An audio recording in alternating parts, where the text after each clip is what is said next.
And then there was silence. Well, good evening, everyone. And whether you're joining us in person or online, we're delighted to have you here for this evening's lecture. My name is Rob Snow, and I'm the new Dean of Theology here at Ambrose University.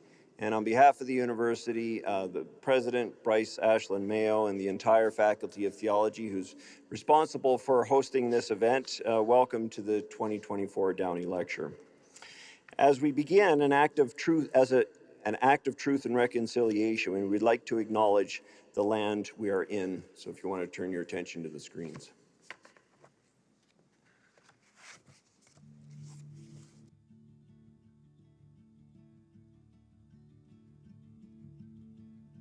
We, the learning community of Ambrose University, respectfully acknowledge that we are located on Treaty 7 territory, the traveling route, gathering place, and meeting grounds for Indigenous peoples, including the Siksika Siktapi, comprised of the Siksika, Gaina, Pikani, Amskapi Pigani First Nations, the Sutena First Nation, and the Yahe Nakoda, including the Chiniki, Bear Spot, and Goodstone First Nations, Métis Otipisamok, and Isikisimu Nunagat, whose histories, languages, cultures, and traditions continue to influence our vibrant community. We are grateful for the traditional knowledge keepers and elders who are still with us today, and those who have gone before us. We recognize the land as an act of reconciliation and gratitude to those whose territory we reside on or are visiting.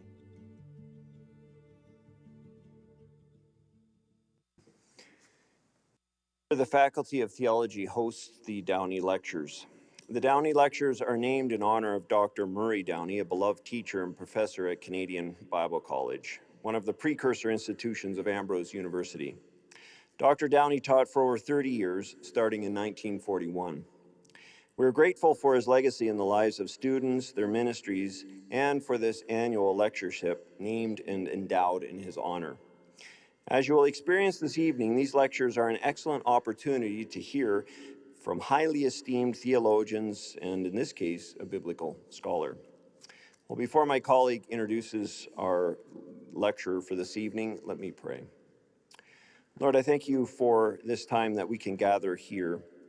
And we just invite your Spirit to be present with us, that we would hear this lecture with open hearts, but also open minds, and that you would just use these thoughts just for your work here on earth. And so we count it as a privilege to gather here this evening, and we give you thanks for it. In your name I pray, amen.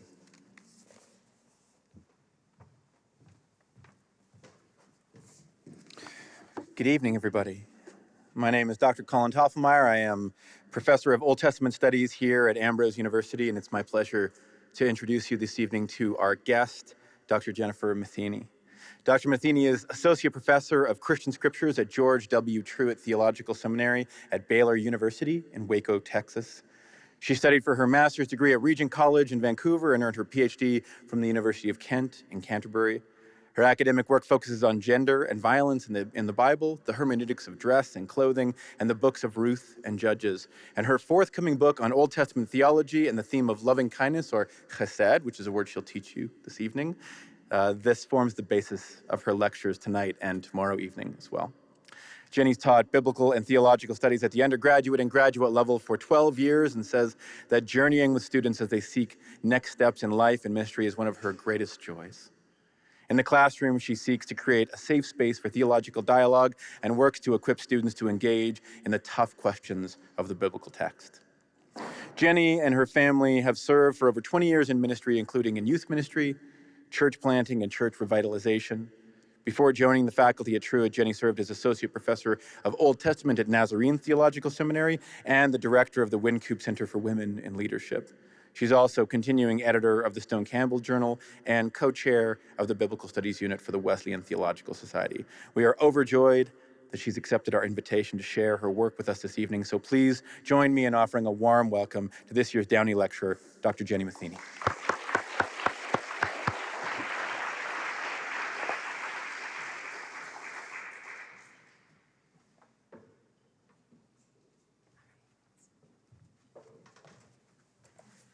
All right, thank you so much. It is truly a joy to be here. I just wanted to thank the Ambrose University community, Dean Rob Snow, Colin Toffelmeyer, Bestovell, and all the faculty, Diane Kwop, just for making this a wonderful journey here and just all of the things that go into bringing in a lecture. I'm very grateful. And I also want to bring you warm greetings from George W. Truett Seminary in Waco, Texas, from our Dean, Todd Still, and our President, Linda Livingstone. It's really an honor to be here. And as Colin mentioned, these lectures are from a work on a book that will be hopefully coming out 2025 with Baker Academic. The title is Hesed, The Seed of the Biblical Story, New Life for Old Testament Theology. So the overall theme for these two lectures, as you've probably read, is the Old Testament's greatest plot twist. Plot twists introduce a shift or a change in the storyline, something unexpected. Plot twists introduce all sorts of things. One of my dear friends, Dr. Amy Hale, who I actually met when our family moved to Vancouver to go to Regent College back in 2004, I realize that's 20 years ago, told me that when something unexpected happens in her life, she'll say, plot twist. And I thought that's a very encouraging way, especially a lot of these plot twists are not things that we want to happen. But often, and as you see, I'm limping. I had an unexpected plot twist with a torn ACL 2 weeks ago. So tried to play soccer. Yeah, I was not anticipating that. So thank you for, walking slowly with me this week. There are great plot twists in the arts. One many of you may be familiar with from film and literature. If you've ever, the first time you maybe watched Star Wars, when Luke discovers who his real dad is, right? Darth Vader, who saw that coming? So many twists in Tolkien's literary world with Lord of the Rings. The creature Gollum plays such an important role. This one really surprised me the first time I encountered. What a plot twist at the end. And a finger twist as well, as he bites off Frodo's ring and the finger and falls into the flames. Maybe some of you are into reality TV. Maybe you've watched The Traitors. It reminds me of a really fun adult youth group game. Why do I always come away surprised at the plot twists when literally the name of the show is Traitors, right? So when you think about the Old Testament, there are so many stories, moments, even dialogue that create intriguing plot twists. Some of them are actually grace-filled and in the knock your socks off kind of way. Maybe the words that humanity is created in the Imago Dei, the image of God. Maybe the Abrahamic covenant, crossing of the sea in Exodus, creation of the temple, Hagar running away and meeting an angel, naming God, right? The one who sees me. Thinking about the vast array of material in the Old Testament, how do we get at it? This is the task of Old Testament theology, an attempt to get after what matters most. What is at the center, the essence, the heart of the Old Testament? And as I have thought about what matters most, I have to say it's quite a plot twist. On a personal note, in my own faith journey, I have always been deeply humbled and encouraged at how God just love for each of us and love through community heals and gives hope in the darkest of life situations. Really speaking to the Christian faith as one of a love story and a relationship. And I've always wondered how to trace this through the Old Testament. Thinking through the lens of Old Testament theology became one of the ways for me to consider this. So thank you for digging in with me tonight. So Old Testament theology is a specialty in the academic field of study that is part of the discipline of biblical studies. Theology, derives from two of the Greek words for God and speech. And as we dive into the Old Testament, theological questions surface that include what is spoken about God? What has been written about God? How do we understand and think about God? Old Testament theology is important because we seek to understand what the Old Testament tells us about God and how God relates to humanity and creation. This task is valuable because the questions can produce ways of understanding God that provide fundamental shape, meaning, and purpose to our lives. The task of Old Testament theology approaches the Old Testament by asking relational theological questions. 1, who is God? And how do we see God at work in the entire canon of Scripture? Who are we, humanity, and what is our relation to God and one another as God's people and God's image bearers within this creation? The descriptive theological task at hand in the Old Testament, especially Old Testament theology, is to paint a portrait that emerges with a theme or idea or an image. Some themes that maybe you've run across have been covenant, kingdom of God. For me, there is a term that captures the very essence of the heart of the Old Testament and the Lord's relationship with his people. And we'll get into that in a moment. In Old Testament theologies, often scholars will also use an image or a metaphor to capture the idea they're trying to communicate. They are helpful, but I often find them restrictive. They pull an idea into them. Many are stagnant. The early search for a center, a mitta, did this. Even the idea, what is the heart of the Old Testament, communicates a single organ. But I love the desire to get at what matters most. In my book, I use the image of Kern. It's a German word like Mitte, but means seed, core, nucleus. For me, seed communicates exactly what I am hoping for. It is alive, it grows, it can remain dormant for years until it awakens, it reproduces. The potential and the right conditions help it to thrive. So thinking alongside the image of seed, in my understanding, one of the greatest plot twists in the Old Testament is actually a word, Hesed. If you say it correctly, you might spit on your neighbor. I'll probably just pronounce it Hesed, the English version, because in tomorrow's lecture, I'm going to invite you to say it with me. And so I'll probably just say Hesed throughout, just to make it easier. So it's a term you maybe have heard before. This term captures the imagination of scholars, poets, musicians.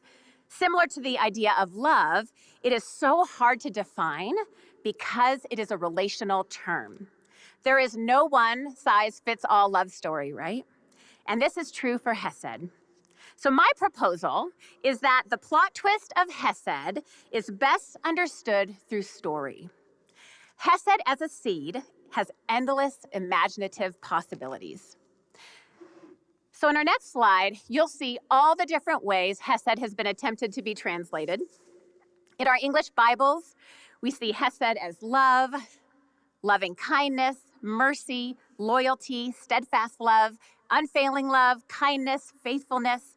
It is evident from the various ways it has been translated that how it functions in context matters most.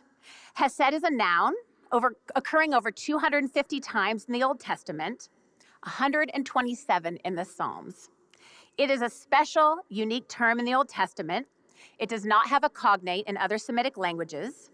About 2/3 of the uses are related to God and God's movements and activity, and most are in the Psalms. So outside of the Psalms, when it's referring to humanity, we see it about the same as humans doing it or God doing it, back and forth. After an insightful study of the lexical field of Hesed, Gordon Clark writes that certainly there is no single word that can replace every occurrence of the word Hesed in the Hebrew Bible. It is easier to state the circumstances or to describe such an action than it is to define the word. A glance at the attempts to define and describe Hesed communicate this difficulty. Early studies suggested that Hesed and covenant are almost the same thing, but as you trace it through stories in the Old Testament and even how it is used in the text, they are actually different. Hesed is multivalent, not always used in relationship to covenant. In relationship to the term covenant, Hesed is related but still remains distinct. When placed in the same sentence, Hesed and covenant are often separated, the Hesed and the covenant, each term maintaining its own specific identity.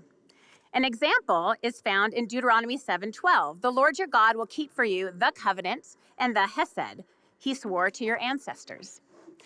In the Septuagint and the Dead Sea Scrolls, in these passages, covenant and Hesed are treated as separate terms. two separate entities to be kept by God. Karen Nelson notes the distinction. She says, not every experience of Hesed is dependent on the prior existence of covenant.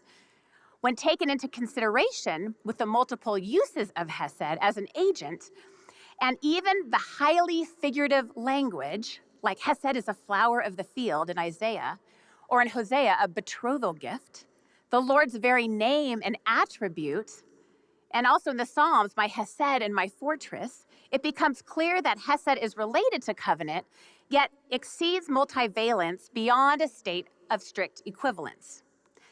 Early treatments of Hesed understood it as describing obligatory actions that were appropriate for the context. Nelson Glueck's pioneering work on the word Hesed from 1927 was the first systematic investigation of the term, and it suggested two major shifts in understanding it. The first is that Hesed means much more than mercy, and the second is that it is experienced within relationship. Glueck and Catherine Sockenfeld highlighted the following key theological terms drawn to Hesed, often in poetic parallelism and formulaic expressions, such as compassion, mercy, justice, covenant faithfulness, favor, goodness, grace, and righteousness. Three were found to be connected with Hesed and with great frequency: truth, faithfulness, and goodness. So Hesed is basically a powerhouse word. The following are all true of Hesed.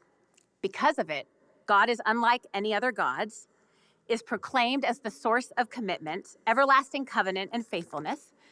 Hosea calls forth for Hesed because where it is lacking, there is injustice. In 1 Samuel 15, Hesed describes the reason that the hands of vengeance and violence are restrained. God's Hesed is something that the psalmist trusts in, longs for, asks for, praises God for, and it endures for all generations. It is a place of protection, support, comfort. In Lamentations 3, it provides a brief respite in suffering liturgy. God declares in Jeremiah, I am Hesed, in Jeremiah 3:12. These examples reinforce 2 points of consensus in our examination of Hesed so far. Hesed in the Old Testament is a relational word, and one of the main difficulties in describing it is its wide semantic range. John Hayes notes that in the 1940s and 50s, Hesed became a concept so intimately interwoven with covenant that they thought the two were inseparable, and their connection required no proof. These early ideas were challenged, and Hesed came to be understood as more than an origin for covenant relationship and obligations. Hesed issues, he says, in covenant rather than from covenant, showing a reversal in the order of terms. In Psalm 106 and 89:28, Robin Rutledge describes the shift. Hesed is not primarily the content of berit or covenant, but rather the basis on which covenant relationship will be enabled to continue. Hesed precedes and indeed gives rise to the covenant and then provides additional reassurance that God's promise will not fail. In sum, these studies of Hesed reveal that it is a uniquely relational term, one more expansive than covenant obligation alone. Hesed is foundational, witnessed through God's relationship with humanity, creation, and is used to communicate God's self-expression and nature.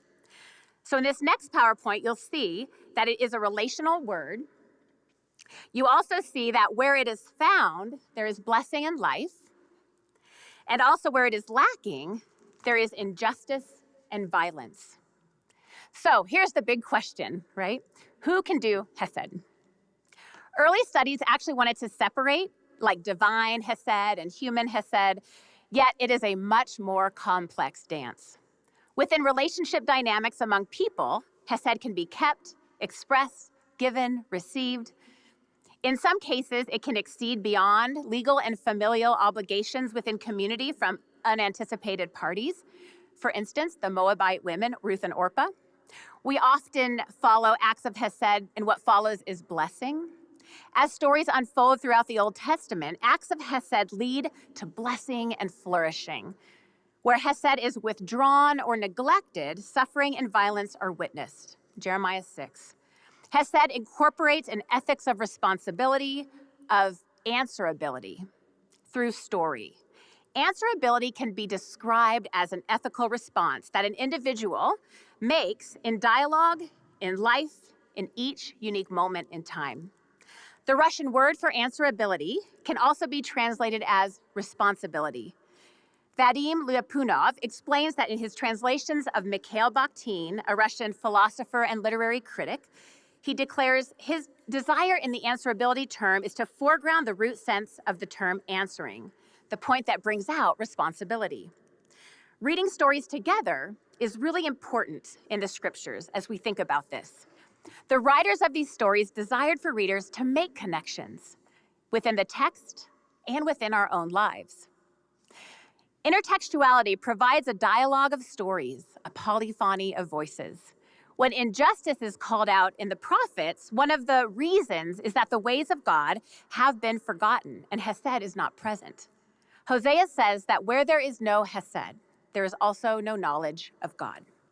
So to summarize so far, Hesed is a theological term that is multivalent yet unequivocally essential. It is foundational, witnessed through God's relationship with humanity, creation, and is used to communicate God's self-expression and nature. Not only are key theological terms drawn to it, compassion, mercy, truth, justice, right, all of those, but the breadth of participants also doing Hesed, showing a disposition of Hesed, incorporate everyone from the Lord to the most marginal person. So the strength of this Hesed is really, it's in its semantic ambiguity. So as we have seen, scholars have noted that the term is flexible, fundamentally ambiguous, and difficult to translate with no English equivalent. Others have sought to highlight its main significance as a term based on relational expectations, such as fulfilling a pledge or a promise, or a covenant obligation, and a term comprising intrinsic and ethical value. Lexical studies reveal that Hesed is much more than an act of mercy or duty-bound covenant loyalty. We have seen how Hesed as a theological term functions with such semantic elasticity. Because of its nature as a relational term, it will always have that X factor, that undefinable, open-ended quality that is contingent on context. So the study of semantics, the area of linguistics that involves words and their meaning, enables us to think about the complexities of language. Meaning is what a word represents and conveys. Hesed resists closure and exactness in definition, and it reveals a multivalence of meanings through its semantic breadth through story. Therefore, to truly understand Hesed's meaning, we must go beyond mere lexical and word studies and examine it in the contours of the story it's placed in. So if you want to know about Hesed, this is really the best way for me to do it. Let me tell you a story, right? It's a seed of possibility and promise, and what it becomes can be revealed through its use and context. So my proposal is that the semantic range and breadth of Hesed generates one of its strengths. Bakhtin notes that in relationship, when someone is defined, they cease to exist. It's like when you meet someone and they think they have you like all figured out, and then they kind of ignore you. They define you, and they do not continue to remain open in relationship. In a sense, you have become dead to them. Similarly, equating a restrictive definition to a term like Hesed cuts short its potential. Once we sense we understand or fully know something or someone, we become closed and resist remaining open to new possibilities. We stop seeing them. Remaining open is the essence of a truly dialogical relationship. Because Hesed is rooted in relationship, this term remains open to possibilities and creative incorporations. As a term that is rooted in the Lord's very being, possibilities and potential become infinite. When Israel botches covenant faithfulness, right out of the gate, they appeal to the Lord's Hesed. The Lord continues to see them and remain open in relationship. In the next PowerPoint, I will show you my attempt at a definition, and let me tell you, it's shorter than many. Often scholars will have a paragraph trying to define it. So there's my proposal. It's best understood through story and as a seed with the image. And also, my definition is loyal loving kindness that originates in God's nature, embodying both answerability and possibility, things anticipated, and creative relational endeavors and expressions between God, humanity, and creation. So as I have come to study this word, this is the best I can come up with. I would challenge you, find a better one. I would love to hear. But, as a scholar, you have to offer what you think.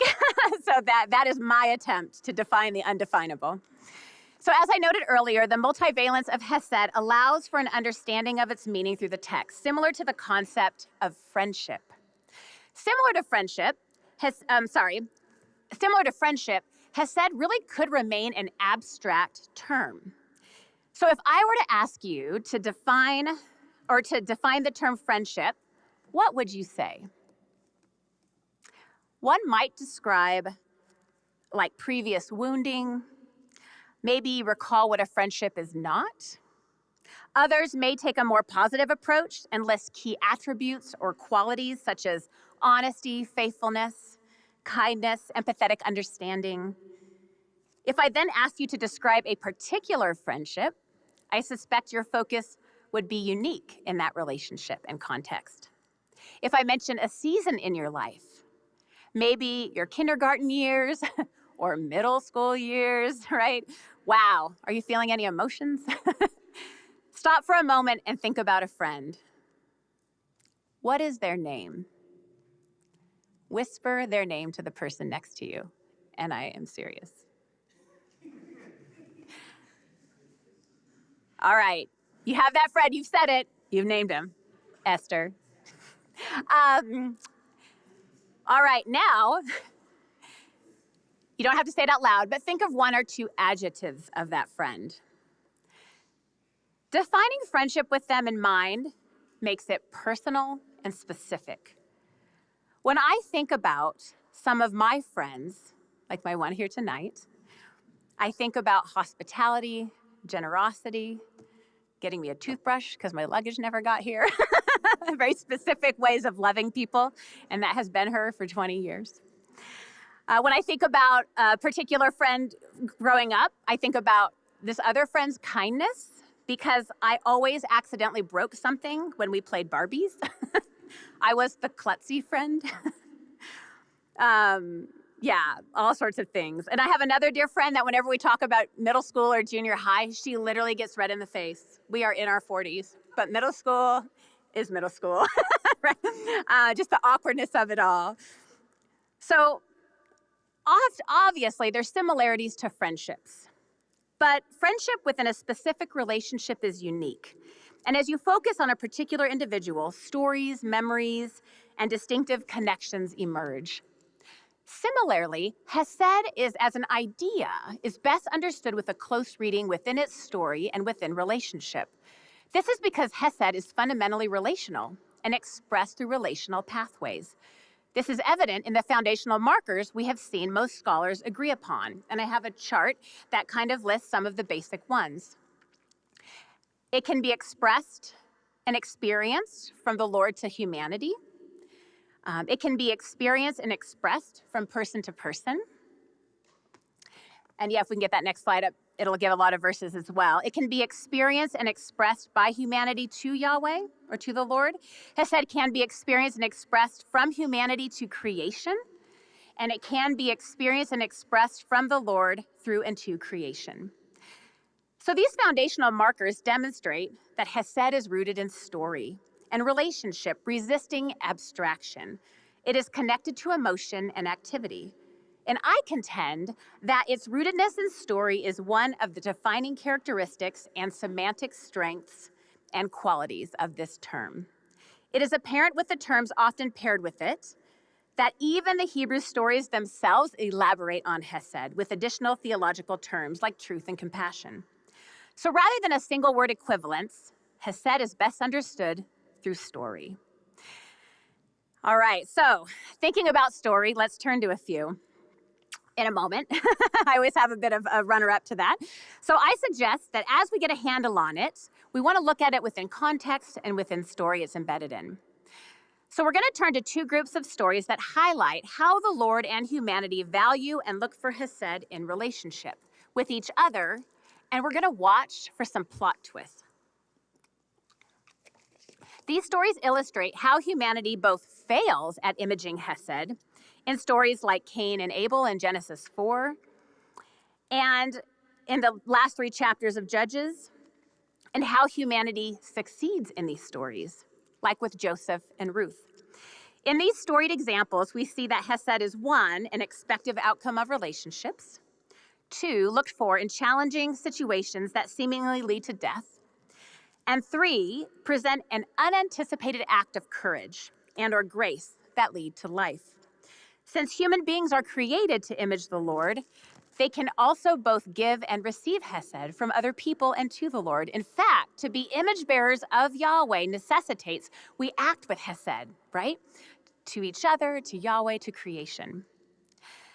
So in the next slide, I just have like a cool picture. That's it. It's at the Nelson Atkins Museum. A close reading of key stories brings to light stories of Hesed's success and even stories where the potential remains dormant, not able to germinate. Many of us learn more from our failures than our successes, and the inclusion of both in the canonical collection is one of the gifts of Scripture. Within these stories are retellings of the biggest blunders in the history of our faith. For example, 2 chapters after God shares the beautiful possibility of humanity being made in the Imago Dei in the image of God, and being blessed with the identity and role as God's image bearers, inescapable horror stories of failure lurk just around the corner. We have the first boundary crossing in Genesis 3, which exiles Adam and Eve outside of Eden. 1 chapter later, Genesis records the first murder and the first mention of sin in Genesis 4. Yet the Lord maintains relationship after these initial failures and after every big failure. The Lord continually reveals to humanity that there is another way, one that is blessed and life-giving. From all these stories, we see that Hesed is central to human-human relationships and the divine-human relationship.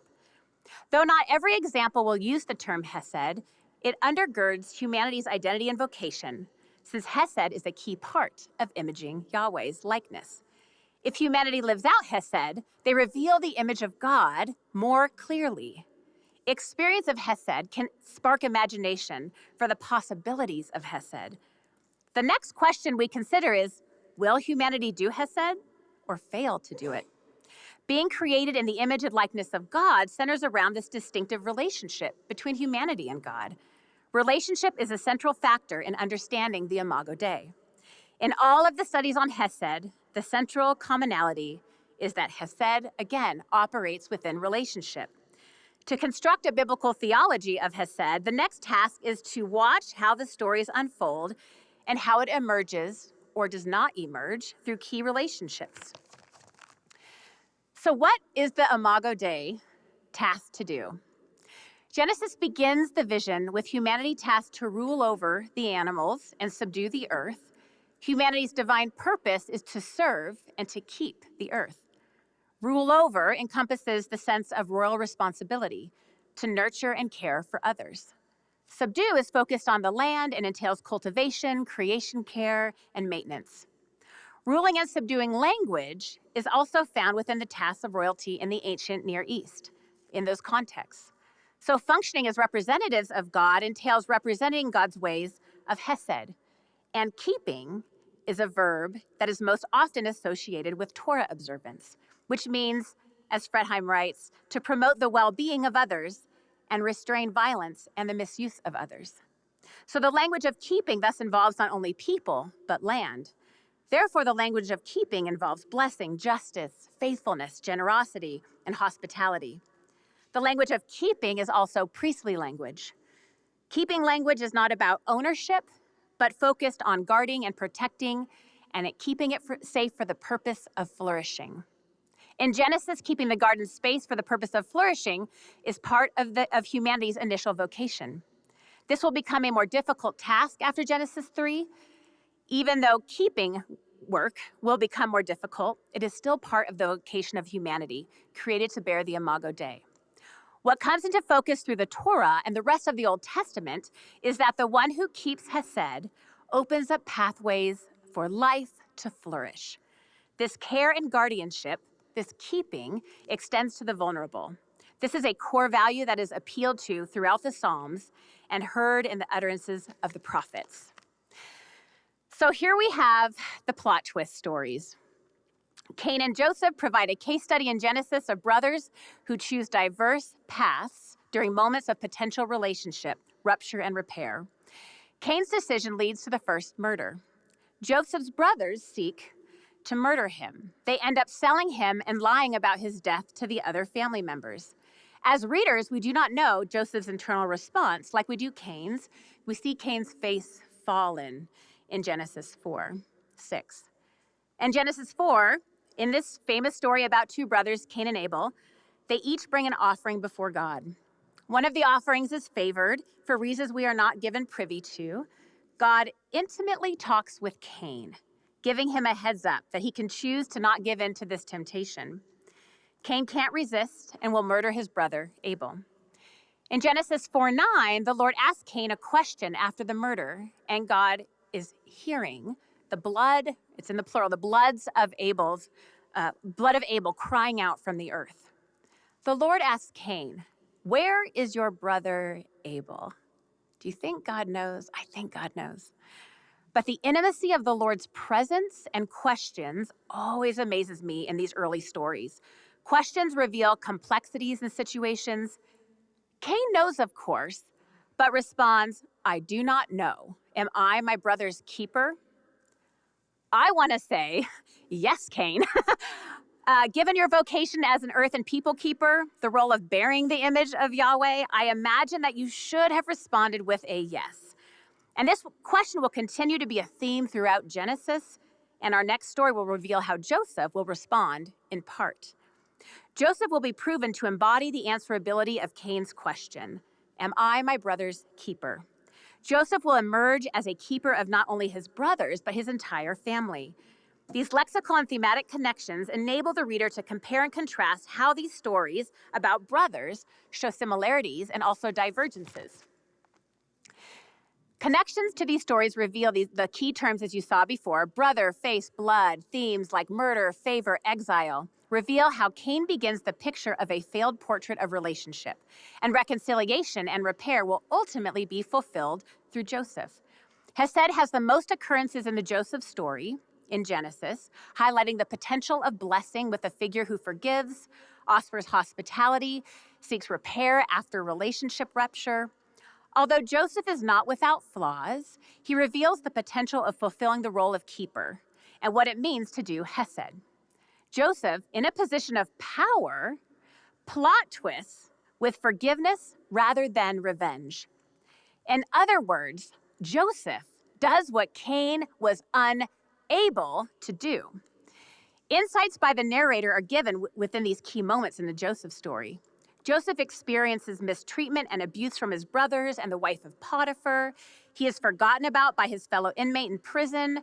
And rather than a response of rage or murderous revenge plot, Joseph responds to his hardship with prayer, faithfulness to God, kindness to those around him, and innovates with leadership opportunities as they present themselves.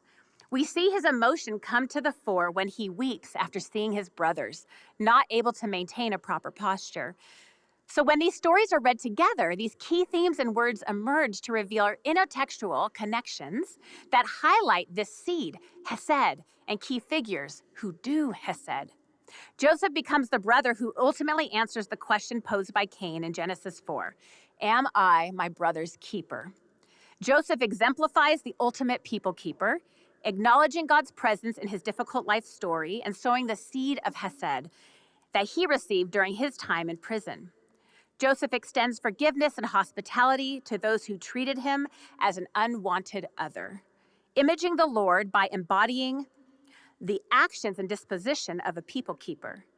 When Cain refuses his role as keeper and murders his brother Abel, Joseph responds as a keeper of his family, an alternative example of one who does Hesed and images God with through nonviolence.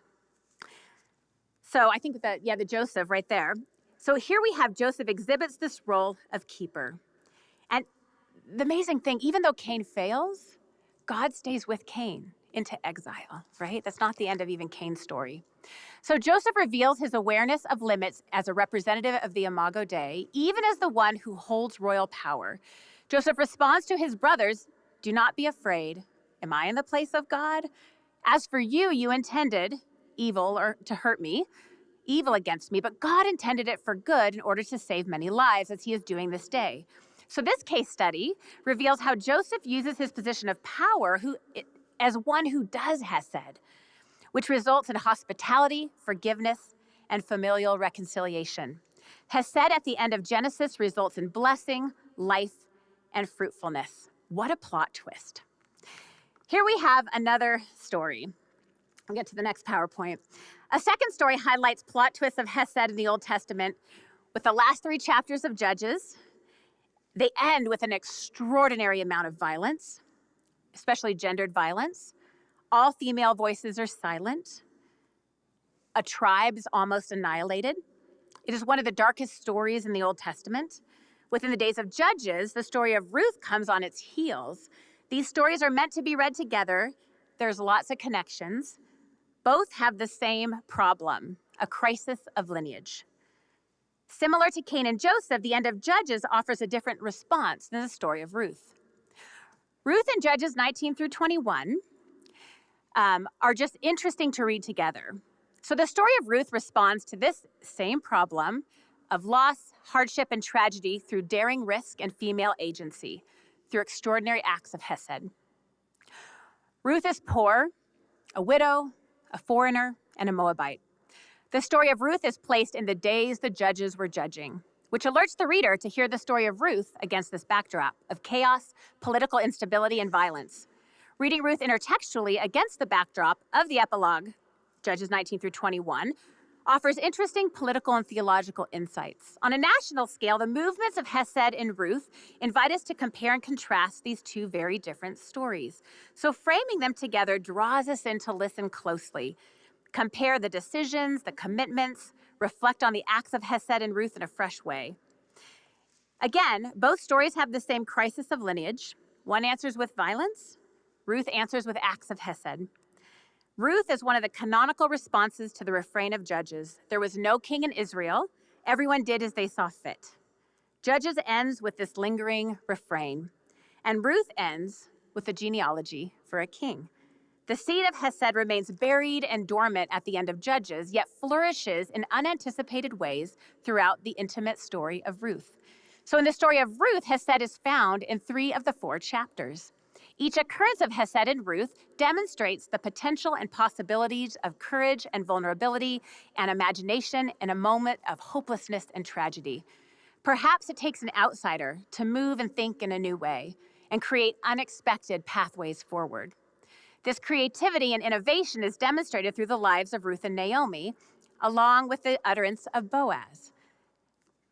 Hesed is something that is hoped for among the living and the dead, and Hesed as a generous act is demonstrated through very unexpected agents.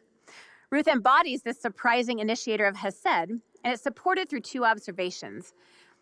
Ruth is actually not the superior party in the relationship, and Ruth utters this unique covenant oath within the Old Testament, and I'll talk about that at tomorrow's chapel.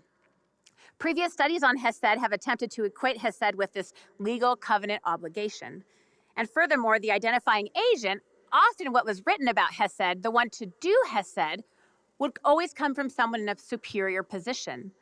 Although these qualifications exist in many acts of Hesed, the following case study of Ruth demonstrates that the function of Hesed goes beyond essential survival and shows unique and extravagant acts of kindness and risk. The first occurrence of Hesed in the story of Ruth occurs after an immeasurable occasion of loss. All the husbands have died. Sorry, I'm just going to pull this up. So all the husbands have died. Naomi encourages the Moabite daughters-in-law, Ruth and Orpah, to return to their home country. She says, then Naomi said to her daughters-in-law, go and return each of you to the house of your mother. May the Lord do Hesed to you as you have done to me. Here we have Ruth and Orpah doing acts of Hesed. With the dead and with me. May the Lord give to you so that you may find rest, each of you in the house of a husband. Then she kissed them, they lifted up their voices, and they wept. Here we see Naomi blessing Orpah and Ruth for a safe return home to their mother's house with blessing for new futures and new husbands. Naomi expresses her desire for the Lord to do Hesed for them, just as they have done Hesed for Naomi and for those who have died. Naomi has nothing to offer them, no future with sons, but she can offer this blessing upon them for the Hesed of the Lord in their lives. In this blessing, God is the agent of Hesed.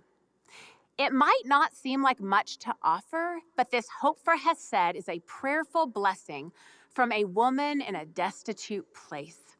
Though she cannot imagine her future as anything but empty, she envisions one for Ruth and Orpah.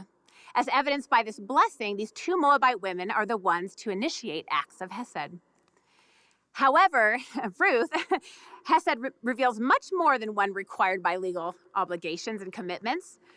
Through the testimony of others, it becomes evident that Ruth's acts of Hesed are remarkable. There is no formula or method to live out this type of Hesed. Instead, it is lived out and inspired through story and reveals, again, these endless possibilities in each character's unique space and time. So Ruth and Naomi will head to Bethlehem as widows. Upon return, the women of Bethlehem address only Naomi. Naomi responds, indicating the bitterness of her life through a lament. These are moments of extreme need, where the only appeal to make is to the Hesed of Yahweh. During this entrance into Bethlehem, no one addresses Ruth, not even Naomi. Naomi is an Israelite returning to Bethlehem, and Ruth is an outsider, Moabite. Ruth's lower position is demonstrated in Ruth's terms of self-identity and social status. Ruth's use of personal descriptions before Boaz also reveal her lower status. Ruth refers to herself as a foreigner, one less than a servant, like less than a maid. These terms of identity and Naomi's encounter with the women of Bethlehem suggest that Ruth, even after this oath, is not in a superior position. So Naomi's authority over Ruth is also revealed in Ruth asking Naomi for permission to glean in the field, and Naomi's description of Ruth as a daughter. Ruth's acts of Hesed that Boaz details in chapter 3 reveal that Ruth goes beyond what was often assumed of Hesed and flips the script in many ways. Here, a Moabite widow chooses sacrificial acts of Hesed for her Israelite mother-in-law. Where are the Israelites in the story to care for Naomi? The narrative gaps are very intriguing. In fact, the narrator reminds the reader 6 times that Ruth is a Moabite. Naomi's land that will be restored, and it's Naomi's family line that will be raised from the dead through the birth of Obed. So Ruth has returned from the fields after a day of gleaning with an abundance of grain. In Ruth 2, from the field of Boaz, and Naomi exclaims, "The Lord bless you." Following this, from the lips of Naomi comes the following use of Hesed. He has not stopped showing his Hesed to the living and the dead, Ruth 2:20. Naomi then informs Ruth that Boaz is one of their kinsman redeemer. Though motivations for Hesed are never stated explicitly in the entire story, there is ambiguity surrounding the agent of Hesed in 2:20. Who is the one who has not stopped showing this great kindness to the living and the dead? Is it Boaz? Is it Yahweh? Many scholars have pointed out that this conundrum reveals intentional ambiguity, a literary feature in the Ruth story. I suggest that the use of it here, coupled with the intentional semantic ambiguity of agency, is one of the ways that Hesed can be understood as its source in Yahweh, yet experienced through community. Its complexity and its rhetorical purpose reveals its mystery and its beauty as a divine and human dance of the Imago Dei through the story. Is it Boaz? Yes. Is it Yahweh? Yes. Boaz has been aware of Ruth's extraordinary actions from early on in the story. Sorry, it's really hard for me to sit and talk. Let's struggle through the pain. So Boaz has been aware of Ruth's extraordinary acts from early in the story. In Ruth 2:11, Boaz commends to Ruth, "You left your father and mother and the land of your birth. You went to a people you did not know." Prior. The praise reminds the reader of Abraham's great migration and is also reminiscent of the only other use in Genesis 2:24, to leave your father and mother. Language of Abram's call and marriage imagery and the possibility of a new family unit hum in the background of Boaz's phrase. Boaz proceeds to praise Ruth's extraordinary acts of Hesed after she has snuck up on him in a stealthy approach on the threshing floor at midnight. She requests marriage and redemption, goes beyond the legal tradition. Once Boaz gathers his senses and realizes who this woman is at his feet and what her requests are, he praises Ruth, not only for her previous acts of kindness, but her requests in that moment. Boaz praises her, "The Lord bless you, my daughter." He replies, "This Hesed is greater than that which you showed earlier. You have not run after the younger men, whether rich or poor.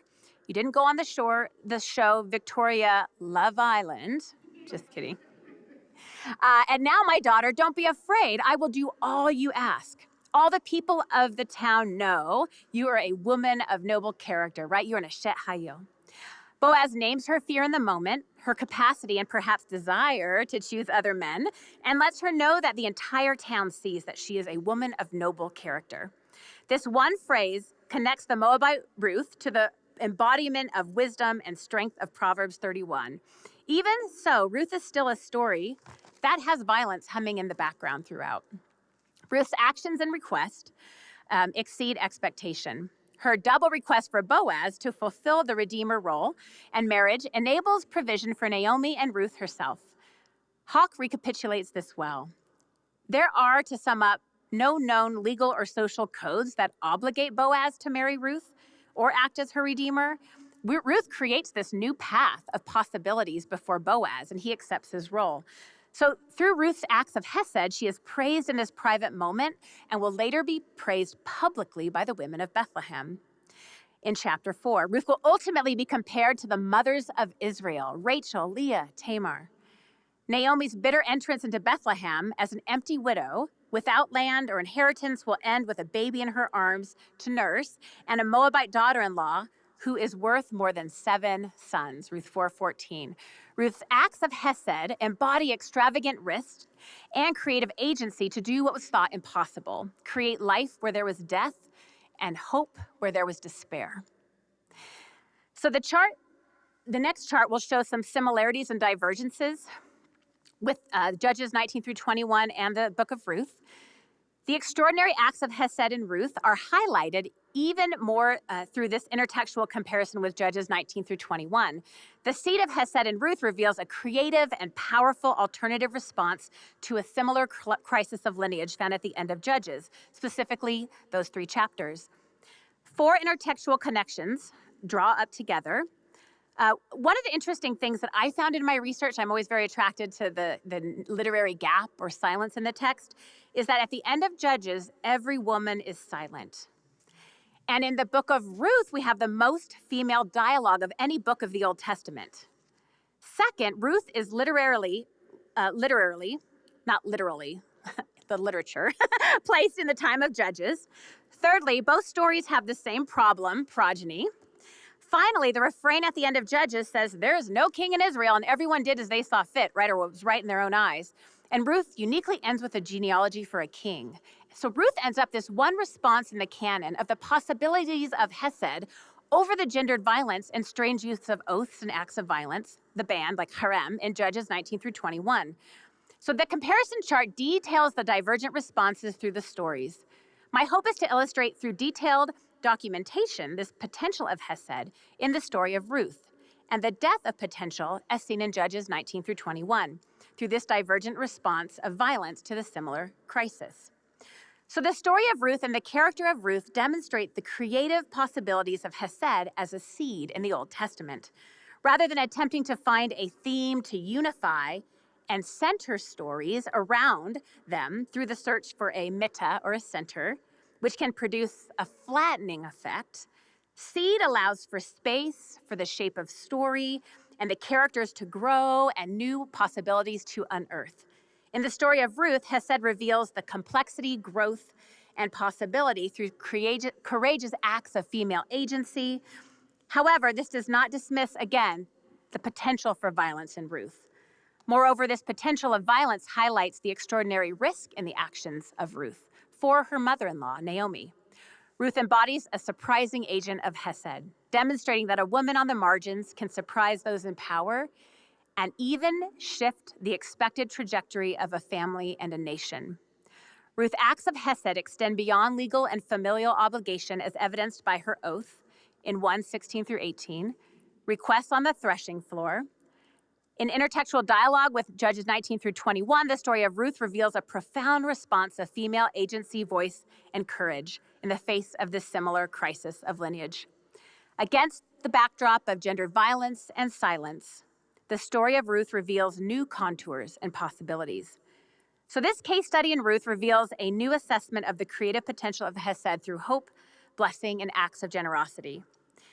In the last slide, we'll see Hesed is a seed that is a plot twist through the stories of Joseph and Ruth. These actions and dispositions lead to flourishing possibilities of new life, forgiveness, relational repair, blessings, and hope. Stories highlight the complex environments where Hesed is found and expand its semantic breadth, continuing to resist any simplistic definition. Stories bring faces and names to Hesed. As the foundation of relationship, this seed continues to sprout in surprising places through people and situations, and it continues to tether Israel to God. And we will see this in the Psalms, especially through exile and suffering, through honest lament and praise. Hesed emerges in places where all hope seems to be lost. We will look again through this key moment in the big mess-up story where God reveals God's self as Hesed. This golden calf blunder story reverberates throughout the Psalms, demonstrating how the Lord's Hesed emerges yet again as the Old Testament's most surprising plot twist. Thank you.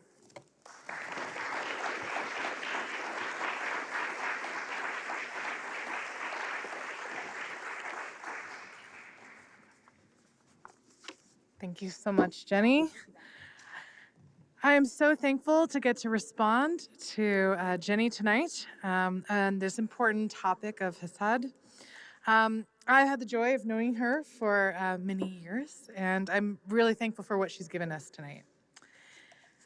When I was thinking about responding, I had this moment, this memory of something that happened with my youngest child, my daughter. She'd been praying, and youth leaders had been kind of helping her to pray. And she came to me and she said, God said this thing to me. I think there's this word. Is there a word in Hebrew, Hesed? And I said, yes. And she said, I think that's really important. And I thought about that as I was getting to read your paper in advance and getting to hear you tonight, of the importance of this idea. Often we minimize the idea of God's love. And ways that we do this includes taking other ideas and putting those above the idea of God's love. One of the beautiful things about what Jenny has given us tonight is placing it in a way that allows us to see all its nuances and understandings. In doing so, Jenny has filled a gap in Old Testament theology around a topic that actually many scholars would consider essential, but few write about extensively. And this topic of the Hesed of God and how that flows into the ways people interact through Hesed is essential for pastoral ministry. It's essential for our spiritual formation. It frames how we interact with each other and how we see God. And so it should be interesting to us as Christian readers. And one of the values that Jenny brings to this is not just in the topic itself, but how she approaches it. Using this dialogical relational approach is a wonderful match for the broadness of Hesed itself. And so through this, I appreciate the way that she is not narrowing or making things univocal, but rather extending. And so I would like to respond to Jenny's extending by maybe a little bit of my own extending.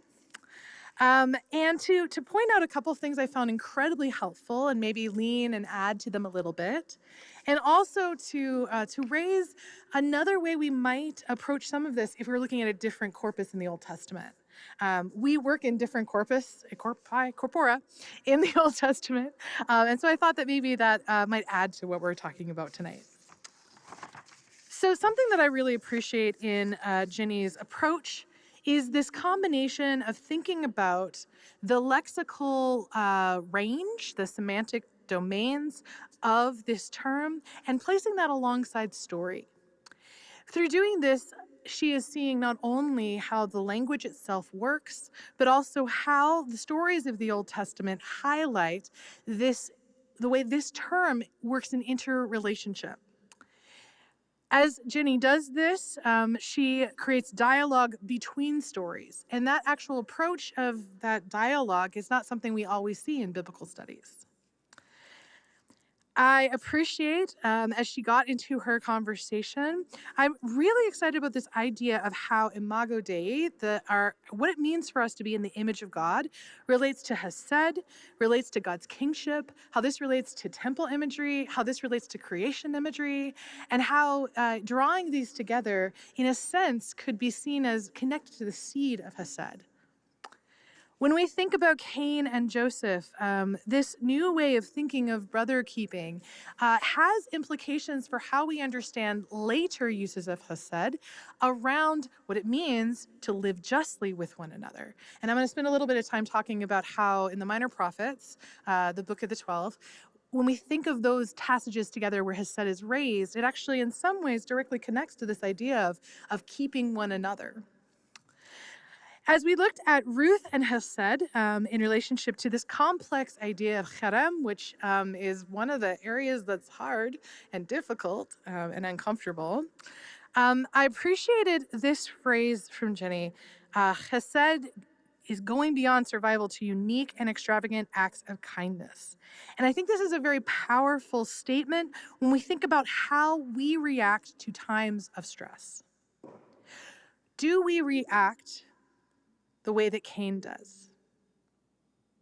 Seeking for our own, leaning towards violence? Or do we react as Joseph does? Finding the space for reconciliation and healing. And to me, this is so connected to what you've been bringing up about Hesed. I was very struck that not only does Ruth model Hesed, but Naomi gives a blessing of Hesed. I think this is so powerful when we think about Naomi's renaming of herself as a bitter one, calling herself Mara to say that this is who she is now. And yet she extends a blessing of Hesed to these daughters of hers. When we talk about Naomi and this language of someone who is a woman who is in a destitute place, who experiences this emptiness, and yet even in that space of her own bitterness and pain, is able to extend Hesed and long for God's Hesed in the life of others. I think it helps us to think about what our own responses are to crisis, to grief, to loss. Can we offer Hesed to others when we are hurting? And this reminds me of the surprising ways that Joseph cares for his brothers despite his own pain. What would it look like for us to offer this kind of Hesed? Ruth is also a woman who is grieving, removed from her culture and her people, and yet shows consistently, again and again, extravagant acts of Hesed to others. What a powerful response. And in so many ways, flipping what we see of the cherem in Judges, the violence done against women in these spaces. And depending upon how we put Ruth in relationship to things like Ezra and Nehemiah, also raising questions about the treatment of foreign wives. Ruth's Hesed and the language used of her by Boaz, that she is a woman of noble character, a woman of valor. I know that Jenny says this in passing, but I really love this connection through this term, Asher Chayil, which is this idea of a woman. And the word Chayil here, it actually has this range that is used of warriors often. So it's this woman who has might and strength like a warrior. And I wonder, as we think about talking about this strength of love, this strength of chesed in Ruth, and maybe also thinking about what that means when we talk about what the strength of women looks like. And particularly when we look at Proverbs 31 and the woman there as well. What does that look like? What does that mean? So these are questions that I have been thinking about. What does it look like to cultivate chesed in our lives today? How do we give and receive it?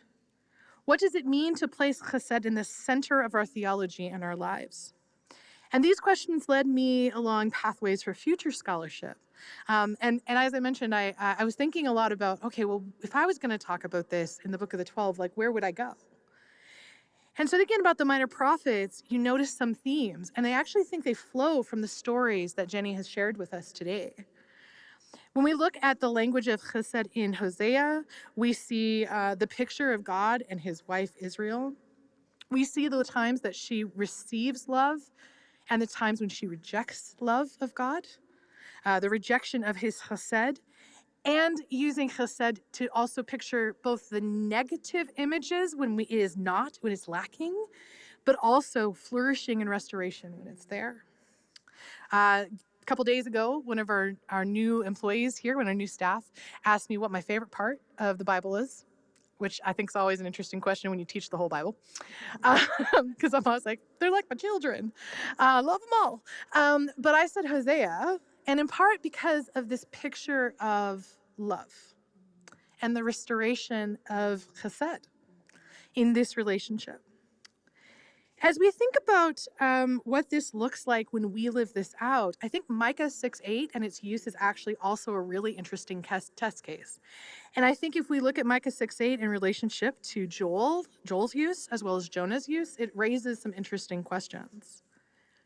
So in Micah 6:8, the first part of the answer to the question that we see in verse 8, what is good and what does the Lord require of you, is to act justly. But coming right after it, and this is pertinent to tonight's talk, is to, we often translate it love mercy, but this is really like chesed mercy. So this theme of a chesed mercy extends throughout the Old Testament. Chesed mercy builds on acting justly as mercy and justice work hand in hand. And this word mercy comes from this Hebrew word chesed in it. So it's kind of a love mercy, love compassion, which is used of God's own character in Exodus 34:6. And in fact, we get this language of Exodus 34:6 over and over and over again as we go through these uses in the Book of the 12 or the Minor Prophets. This character trait abounds in God, as Jenny has demonstrated so well, who is known for his hesed toward Israel. And when we look at the many prophets alongside Micah, they are frequently talking about this quality of God's chesed and his slowness to anger. But it is also teamed with how we respond in chesed to others. And so sin and return to God is connected then to chesed and to mercy. Micah quotes Exodus 34:6-7, directly after Micah 7, where he asks, who is like God in having this character? God pardons sin and he forgives the transgression of the remnant of his inheritance. God does not stay angry forever, but delights to show chesed. God will again have compassion on God's people. He will tread sins underfoot. All iniquities will be tossed in the depths of the sea. And we hear Jonah in 3:9 and 4:2 quoting from this part of Exodus as well. Again, using the language of Hesed, but Jonah's mad. Jonah is angered that this is how God is. Jonah doesn't want God to be gracious, and he doesn't want to show any kind of chesed to the Ninevites. Yet God will do this anyway because it's God. And that's the character of God. And so Jonah talks about how angry he is with God using this language, slow to anger and abounding in chesed. In other words, Jonah is angry that God loves mercy, that God is Hesedful, full of Hesed. And in contrast to Jonah, Israel is asked to love this aspect of who God is, to embrace God's slowness to anger, to embrace his Hesed, his mercy, his compassion. Micah 6:8 reminds the people that not only are they to love this aspect of who God is, but they are supposed to live this characteristic out in their own lives. Loving mercy is more than a nice sentiment. Hesed is not just, oh, it's so nice that we love each other. But placed along verbs like act and walk in verse 8 of Micah, this kind of chesed assumes action. Hesed involves a turning toward another in mercy rather than turning away. To turn toward with chesed, to embrace God's call. To a righteousness that's embodied as a right relationship with the world around us. So just as we act justly, and that calls us to overhaul systems of injustice, so to live this chesed calls us to a love that is shocking, unwavering, and sometimes upsetting. As we see God show mercy to those we might not want him to show mercy to. This may mean that we learn to forgive what we deem unforgivable and yield to God's Hesed, even when it angers us to do so. And this notion of love then involves action and walking in God's way, which is consistent with what we see in the New Testament. Now, the New Testament does not use Hesed because it doesn't use Hebrew, but what do we hear more than anything in Jesus' call and Jesus' command? His new command is to love one another as he loved them. And so these different aspects that we see in the Old Testament of God who shows Hesed and we reflect Hesed is actually pictured in this new command that Jesus gives, which you can hear is a consistent command with what came before. Only now we have God in flesh. 1 Corinthians 13, talking about what it means to be community, what it means to love each other, not just about marriage, talks about how love is the framework of all. And without it, everything else is lost. And I imagine Paul may have had this notion of chesed in mind. And so as we explore these questions, I think it's really valuable for us as Christians responding to this to think about the ways that this is not simply a thing that creates good feelings in us, but should flow out from us in the way that we care for others. I found it really profound, your conversations about suffering and hope. I'm teaching a class right now on these topics. And I thought about how chesed lives in these spaces on that spectrum of suffering and hope. And so I'm looking forward to your talk tomorrow night around sort of that lament side, where I think you'll bring up some of this. So thank you so much, Jenny.